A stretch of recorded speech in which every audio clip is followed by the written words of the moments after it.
झारखंड की सियासत में भूचाल आ चुका है। चंपई सोरेन के बागी होते ही पलट गया है पूरा खेल। दरअसल चंपई सोरेन के पाला बदलने से क्या बीजेपी को फायदा होगा, ये सवाल उठ रहा है। झारखंड में कितने ताकतवर हैं टाइगर यानी कि चंपई सोरेन। आखिर झारखंड की राजनीति में चंपई सोरेन कितना असर रखते हैं, चलिए जानते हैं सब कुछ। दरअसल झारखंड में इस वक्त चंपई सोरेन की बगावत ने राजनीतिक गलियारों में चर्चाओं का बाजार गर्म कर दिया है। ऐसा कहा जा रहा है कि चंपई जेएमएम के साथ अपना सियासी सफर समाप्त कर एक नई पारी का आगाज कर रहे हैं। खबर है कि वे विधानसभा चुनाव से ठीक पहले बीजेपी में शामिल हो सकते हैं। जीतन राम मांझी ने तो एक पोस्ट के जरिए एनडीए में उनका स्वागत तक कर डाला। देखा जाए तो चंपई सोरेन झारखंड के एक बड़े नेता हैं, इस बात को लेकर कोई विवाद नहीं है। जेएमएम को भी जो आदिवासी समाज का इतना ज्यादा वोट मिलता है उसमें चंपई का ही योगदान होता है।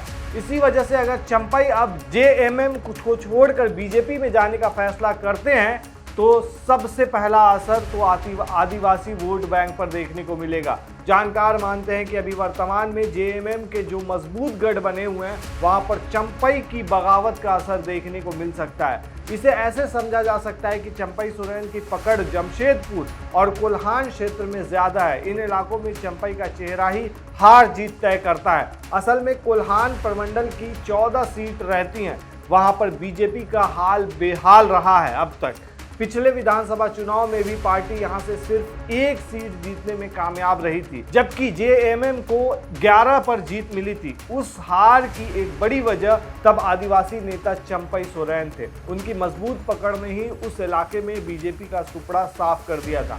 लेकिन अगर चंपई ही बीजेपी के साथ चले जाते हैं तो इसका असर जमीन पर देखने को बहुत ज्यादा मिल सकता है, पूरा खेल पलट सकता है। आदिवासी समाज के वोटिंग पैटर्न में बदलाव आ सकता है। वहीं बीजेपी के लिए आदिवासी वोट इसलिए जरूरी है क्योंकि झारखंड में सत्ता का रास्ता यहीं से होकर गुजरता है। असल में झारखंड में 81 विधानसभा सीटें हैं, जिनमें से 28 सीटें अनुसूचित जाति के लिए आरक्षित रहती हैं। यहाँ भी आदिवासी वोट 26% के आसपास दर्ज किया गया है। ऐसे में अगर सबसे बड़ा डेंट आदिवासी वोट में किया जाए तो बीजेपी के अच्छे दिन एक बार फिर से इस राज्य में आ सकते हैं। लेकिन ये तभी हो सकता है जब बीजेपी रूठे आदिवासियों को फिर से मना सके। असल में हाल में ही जब लोकसभा चुनाव हुए बीजेपी को एक बड़ा झटका लगा था। वो सभी आदिवासी सीटों पर हार गई थी। उसके बड़े नेता यानी कि अर्जुन मुंडा को भी हार का सामना करना पड़ा था। इसी वजह से अब बीजेपी फिर इस समुदाय के बीच में अपनी उपस्थिति दर्ज करवाना चाहती है। इसके लिए अगर चंपई सोरेन जैसे आदिवासी चेहरे का साथ मिल जाए तो पार्टी के लिए बड़ा संकेत यानी कि शुभ संकेत हो सकता है। देखा जाए तो पिछले कई दिनों से क्यास लग रहे हैं, अटकलें लग रही थी कि खासकर हेमंत सोरेन के साथ अब चंपई सोरेन के जो रिश्ते हैं वो अच्छे नहीं रह गए। वो नाराज हैं और बीजेपी में शामिल हो सकते हैं। रविवार को उनके दिल्ली आने पर अटकलों ने और जोर पकड़ा और वो किसी बात का खंडन करने से बचते दिखे, लेकिन देर शाम उन्होंने पूरी बात बता दी। एक्स पर लिखे अपने लंबे पोस्ट में चंपई सोरेन ने कहा कि आज समाचार देखने के बाद आप सभी के मन में कई सवाल उमड़ रहे होंगे।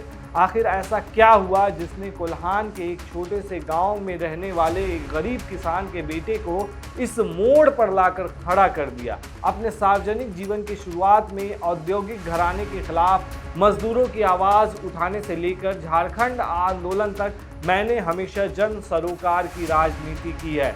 राज्य के आदिवासियों, गरीबों, मजदूरों, छात्रों और पिछड़े तबके के लोगों को उनका अधिकार दिलवाने का प्रयास करता रहा हूं। चंपई सोरेन ने ये बात एक्स पर लिखी है। उसके बाद उन्होंने ये भी लिखा है कि किसी भी पद पर रहा अथवा नहीं रहा, लेकिन हर पल जनता के लिए उपलब्ध रहा। उन लोगों के मुद्दे उठाता रहा जिन्होंने झारखंड राज्य के साथ अपने बेहतर भविष्य के सपने देखे थे। इसी बीच 31 जनवरी को एक अभूतपूर्व घटनाक्रम के बाद इंडिया गठबंधन ने मुझे झारखंड के 12वें मुख्यमंत्री के तौर पर राज्य की सेवा करने के लिए चुना। अपने कार्यकाल के पहले दिन से लेकर आखिरी दिन यानी 3 जुलाई तक मैंने पूरी निष्ठा एवं समर्पण के साथ राज्य के प्रति अपने कर्तव्यों का निर्वहन किया। झारखंड का बच्चा बच्चा जानता है कि अपने कार्यकाल के दौरान मैंने कभी भी किसी के साथ न गलत किया न होने दिया।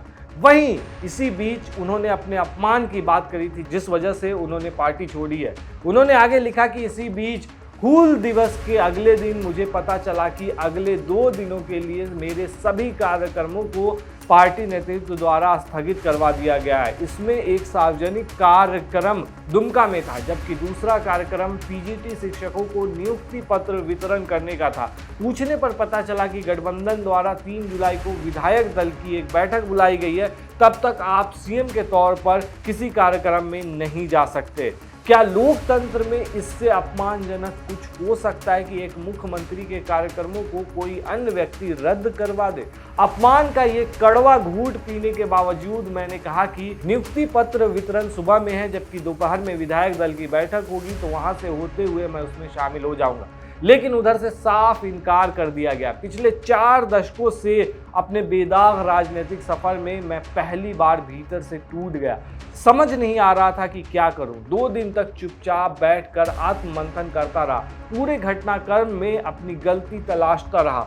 सत्ता का लोभ रत्ती भर भी नहीं था, लेकिन आत्मसम्मान पर लगी इस चोट को मैं किसे दिखाता? अपनों के द्वारा दिए गए दर्द को कहां दिखाता? पूर्व सीएम ने लिखा कि मुझे बैठक का एजेंडा तक नहीं बताया गया। बैठक के दौरान मुझसे इस्तीफा मांगा गया। मैं आश्चर्यचकित था, लेकिन मुझे सत्ता का मोह नहीं था, इसलिए मैंने तुरंत इस्तीफा दे दिया। लेकिन आत्मसम्मान पर लगी चोट से दिल भावुक था। पिछले 3 दिनों से हो रहे अपमानजनक व्यवहार से भावुक होकर मैं आंसुओं को संभालने में लगा था, लेकिन उन्हें सिर्फ कुर्सी से मतलब था।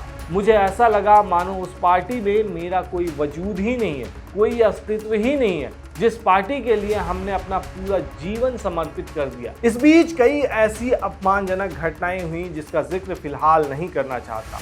इतने अपमान और तिरस्कार के बाद मैं वैकल्पिक राह तलाशने के लिए मजबूर हो गया। मैंने भारी मन से विधायक दल की उसी बैठक में कहा कि आज से मेरे जीवन का नया अध्याय शुरू होने जा रहा है। इसमें मेरे पास 3 विकल्प थे। पहला, राजनीति से संन्यास लेना, दूसरा, अपना अलग संगठन खड़ा करना, और तीसरा, इस राह में अगर कोई साथी मिले तो उसके साथ आगे का सफर तय करना। उस दिन से लेकर आज तक और आगामी झारखंड विधानसभा चुनाव तक इस सफर में मेरे लिए सभी विकल्प खुले हुए हैं। अब एक बात तो साफ है कि चंपई सोरेन अब नए विकल्प तलाश रहे हैं। मंजिल बीजेपी भी हो सकती है और नई पार्टी भी, मगर चंपई सोरेन का ये पोस्ट ये बताने के लिए काफी है कि उन्हें मुख्यमंत्री पद से सम्मानपूर्वक नहीं हटाया गया था। अगर घड़ी की सुइयों को पीछे ले जाएं तो इसे 31 जनवरी 2024 तक ले जाना पड़ेगा। इसी दिन देर शाम के समय हेमंत सोरेन ने झारखंड के मुख्यमंत्री पद से इस्तीफा दे दिया और जेएमएम के नेतृत्व वाले गठबंधन ने नए मुख्यमंत्री के रूप में चंपई सोरेन का नाम प्रस्तावित कर दिया। उन्होंने तुरंत सीएम पद की शपथ भी ले ली। इसके चंद घंटे के बाद ईडी ने हेमंत सोरेन को गिरफ्तार कर लिया। 5 महीने बाद 28 जून 2024 झारखंड के पूर्व मुख्यमंत्री हेमंत सोरेन जेल से रिहा हो गए।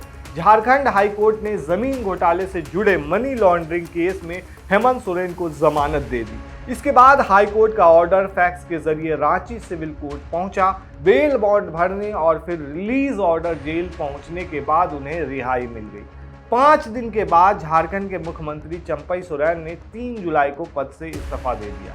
4 जुलाई को हेमंत सोरेन तीसरी बार झारखंड के मुख्यमंत्री बन गए, मगर इस बीच चंपई सोरेन का दिल पूरी तरह से टूट चुका था। हालांकि वो रविवार से पहले इस मसले पर पूरी तरह से चुप रहे थे, लेकिन अब सवाल ये है कि इसका क्या असर पड़ेगा झारखंड चुनाव पर। तो जैसा कि बताया कि एक झारखंड आदिवासी क्षेत्र है और इन्हें यहाँ का टाइगर माना जाता है, यानी कि चंपई सोरेन को, और चंपई सोरेन काफ़ी ज़्यादा सीटों पर असर रखते हैं और ऐसा असर रखते हैं कि पाला बदल सकते हैं। मतलब कि ये जिधर चले जाएं पाला उधर भारी पड़ सकता है। अगर ये बीजेपी में शामिल हो जाते हैं तो आने वाले विधानसभा चुनाव में जेएमएम और इसके गठबंधन को बड़ा झटका लग सकता है, क्योंकि यहाँ बड़ा खेल कर सकते हैं चंपई सोरेन। आपको क्या लगता है दोस्तों?